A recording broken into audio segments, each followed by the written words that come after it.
Hello fellow survivors, this is your buddy RV Guy back again with another little quick video. And today guys I want to talk about and do a demo on how you can preserve your canvas bags by using this wax. Now a good wax bag guys can last you decades, okay?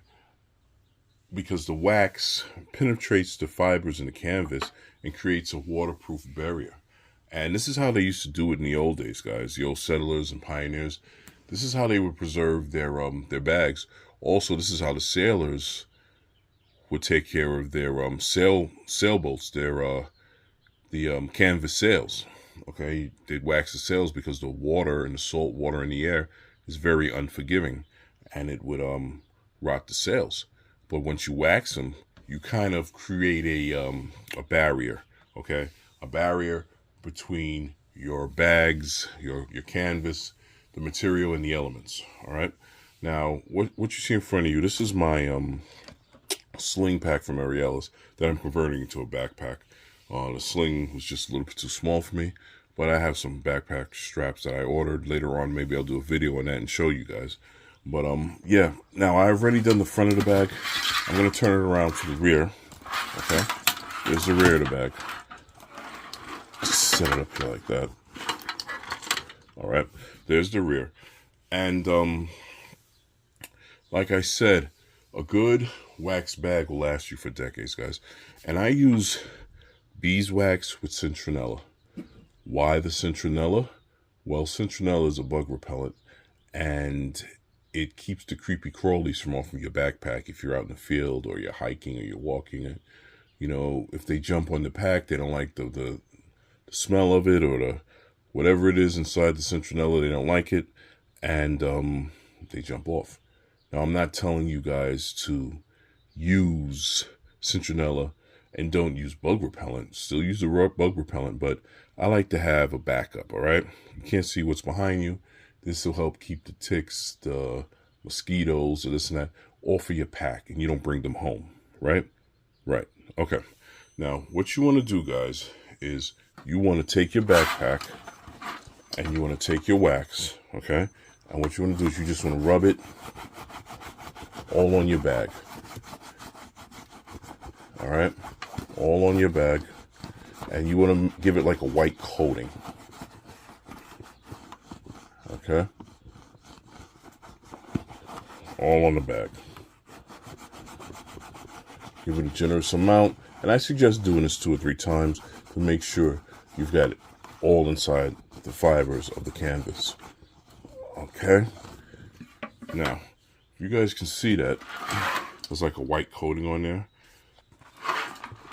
All right. Now, what you want to do next, let's move our wax out of the way, is you want to take a heater, some type of heater. You can use a hair dryer or forced air heater gun or something like that. I like to use my little heater from a Geek Heat. Remember this one, guys? This is a forced air heater. And you turn it on.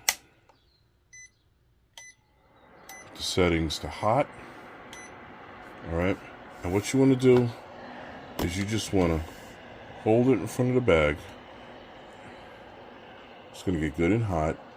And what's going to happen, eventually, it's going to look like the wax is disappearing. The wax is not disappearing. It's melting into the canvas, into the fibers of your material. And that's where you're going to get your waterproof barrier. And like I said, this is how the olden settlers and pioneers did it, guys. And they had to be out in all type of stuff. All type of elements, snow, salt water, this and that. They didn't have modern day technology, but their bags last them for years and years. And sometimes the old ways are better. All right, they didn't have plastic and vinyl back then.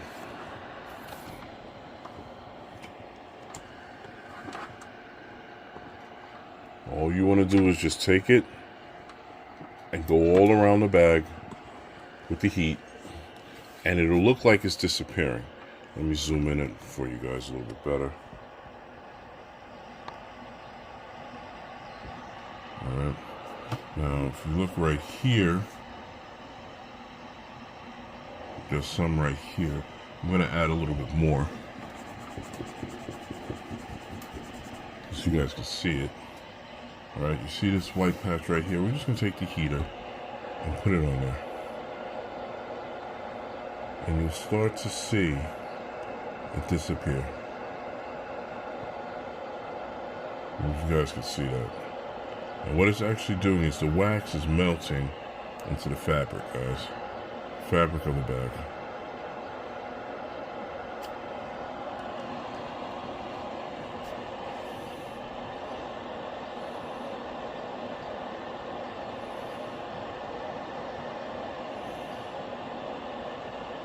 There. And just go over on the top, on the sides. Alright, there. Now, let's see if we tell the difference. There, as you can see. Now, is it going to discolor the bag? Not really, a little bit. It might make the color a little bit darker by a shade or half a shade darker tint, but it's protected. It's protected from the salt, the snow, the rain, the you know, and if you do it enough, it might even waterproof it completely. All right, I suggest doing it 2 or 3 times and putting the heat on it and let it melt all, let the wax melt all into the fibers. Okay, and this is a way on how you can preserve bags that you like. Now I got this bag off of Amazon, and they don't sell them there anymore, but they do sell it on what do you call that place? I forget the website. I'll put it up in the description if I can find it again. Yeah, AliExpress, that's what it is. They sell it on AliExpress. It's a nice little bag. It's very strong. It's very comfortable. It carries a lot of stuff, and I've kind of situated the way I want. Now, if we look right here, there's some wax right there. We're going to set the heater right in front of it and let it do its thing. See if we can get that wax to melt into the bag. But yeah, this is a way of preserving your bag, guys. So if you have a piece of canvas, whether it's sailboat canvas, whether it's a canvas bag, whether it's canvas anything, and it's out in elements, try waxing it, right? Before nature does its thing on it. There we go. See how that disappeared? Right? Wax your own canvas bag, guys. It's easy and it's fun. This has been your buddy RV Guy. Until next time, peace.